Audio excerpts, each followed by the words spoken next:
All right, so as you can tell, our meat with veggies are pretty much done.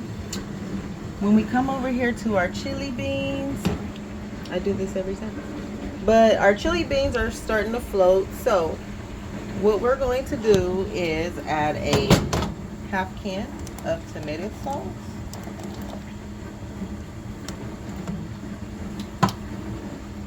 We're also going to add our meat. Perfect. So we've added our meat, and now we're going to add a little more chili powder. I tend to add a little more chili powder from time to time on my chili. Not too much.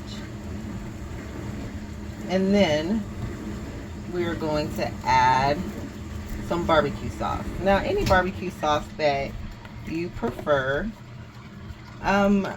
I prefer Gates barbecue mild sauce.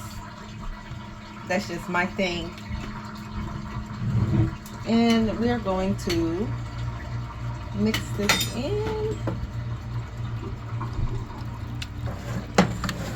And what we're going to do once we get all this mixed in together is we're going to allow it to cook a little bit more.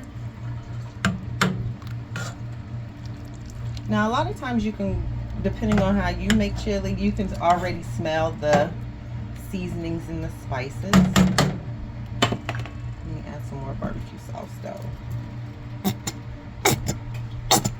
All right, perfect. And we're just going to let this cook again on medium low for about another hour, since we've already added in our additional seasonings in our tomato paste or tomato sauce.